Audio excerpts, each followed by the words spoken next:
Prof Quartey, good morning to you. Yes, good morning, Ojo, and good morning to all my good friends over there. Yeah. Good morning, Prof. Yeah, Prof, you've got us all thinking. So I help us understand what exactly is wrong with our procurement system. Yes, the simple point is that we have a fine procurement law, Procurement Act 2003, Act 663, and its accompanying regulations provides a good framework for us to procure goods, services, etc. Unfortunately, its application is not helping us to a large extent. You would find a simple comparison of things we procure using the processes. At times, you're supposed to get 3 quotations. There are instances where you do limited tender and get suppliers to bid. But if you look at how much we pay eventually and compare, if you should walk to the market or you walk to the same supplier when you want to buy and compare the price, I tell you the disparity is just too wide. And I'm not even talking about politicians I'm speaking about technocrats, bureaucrats, ourselves. We Ghanaians, this is what we are doing to ourselves. And I think it is time we extend our audit framework. Audit comes in, looks at whether you have followed the accounting processes, the financial regulations, and then clears it. But what extent do we compare the price of the item with what is on the market? I think we need to take a step back and review this process. So what you're saying is the problem is not the law, it's the implementation, right? Exactly. Okay, what would you say is the bigger negative consequence? Is it the lack of value for money or corruption? It is both. It is both the lack of value for money, and of course that leads to corruption. If you speak, and I wish we could conduct a survey, speaking with people who have worked and engaged in the system, they will tell you that we are losing so much money through these processes, through corruption. It's not helping, I must say. It is just not helping. Yesterday, I was when you played, you heard the tape. A colleague called me and expressed the same sentiment that an item that went through procurement was costing 20,000 cedis. When he walked to the market, to the shop to inquire about the price, it was 5,000 cedis. And many people express the same sentiment. I mean, agree with the point that, look, we just over-centralizing the process. We are rather helping a few people, rent seekers, to benefit. We're talking to Professor Peter Quartey. He's an economist with ISA, and he's made a rather important point about our procurement systems. Not the law, the system, which appears to be letting us down in the areas of value for money and accountability of government officers. Prof, how do we fix this? I mean, you point out how one leads to the other. The lack of value for money leads to corruption. So I suppose the idea is that we should be fixing the value for money problem first? Exactly. And I think the auditors, the audit firms, the accountants, the auditor general, to go a step further. I mean, they're doing a good job. The auditor general's report points to some of these issues. But the problem goes beyond just following the processes, following the accounting processes or financial regulations. Compare the prices. We should do some audit. Expenditure tracking. When the funds are disbursed, let's track from where they are disbursed to the internal beneficiaries at every stage of the process. To what extent is this reflecting value for money? Apart from just ensuring that, yes, the regulations or the processes are complied with, let's do that comparison. Let's a sample. And it will blow your mind what you will see. It is sickening, I must say. And I'm being tough this morning. It's very sickening. that we break our back, raise money, and a few people, red tickets, benefit from the system. We cannot continue this way. We cannot tax ourselves every day when a few are benefiting and raking the system. The system is bleeding. A few individuals are benefiting. Technocrats, bureaucrats. And these are Ghanaians. And we keep pointing fingers at everybody, pointing fingers at politicians, when within our own selves, we are hurting our economy. I think we should step up the game. Prof, there are some who will argue that in every part of the world, government procurement costs more than private procurement.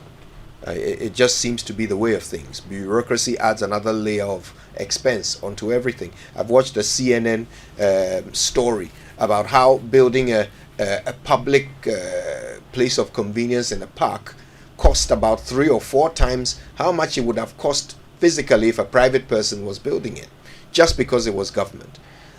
Are there some aspects of government expenditure that we simply cannot save money on and should accept for what they are? Yeah, when it comes to constructing, building, it's a public good, and there are processes you have to follow. When it comes to a private one, I believe sometimes we do not go through all the full processes. We also agree that the disparity is there, but not the extent to which we are seeing it.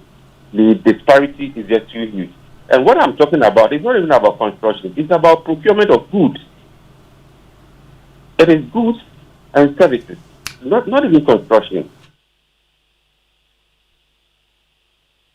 Right, we're talking to Professor Peter Quartey of ISA, and of course he's raising some red flags about our procurement systems and how they lead to a lack of value for money and to corruption. Prof, there are some who argue that government looks for opportunities to do procurement, even when they should be finding other solutions.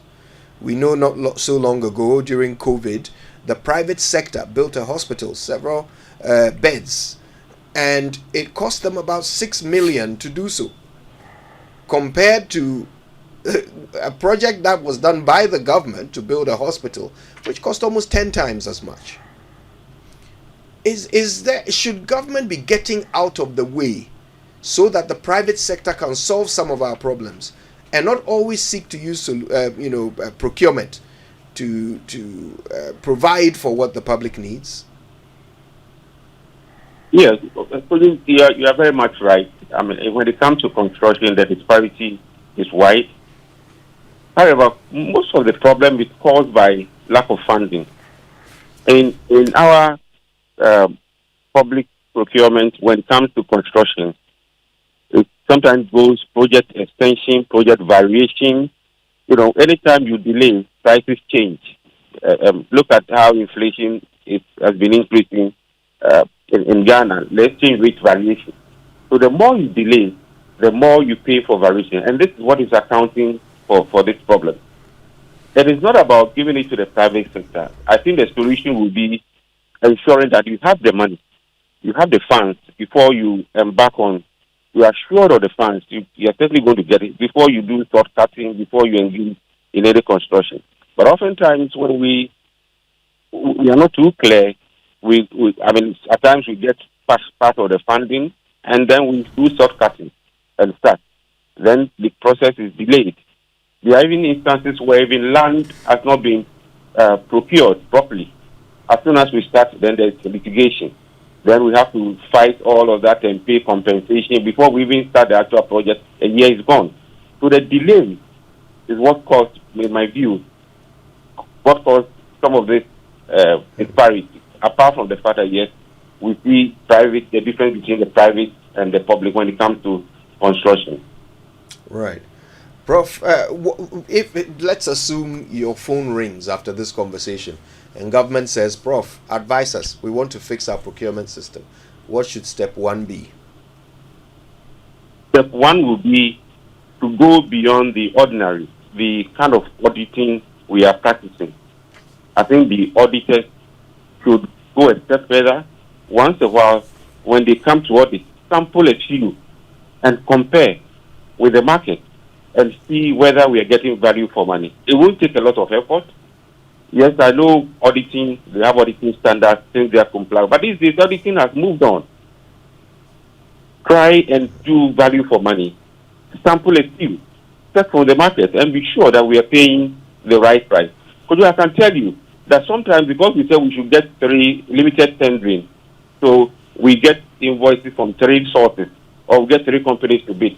There has been instances where one person has registered 3 companies, and they bring 3 invoices. So you are dealing with the same person. So for me, we need to pick a few, sample a few, and do value for money audit. That's for me be number one. Then when it comes to construction, we point about raising money, ensuring that the funds are ready, they're showing that if it's land is secured. All the necessary things are secure before you start the project, and ensure that you complete within time. If we are able to do that and do value for money audit, I can tell you that government will save a lot of money, and we don't always have to be raising taxes or increasing taxes, overburdening the same people. Professor Peter Quartey, we thank you very much for joining us this morning. Of course, Prof Quartey is an economist. He is...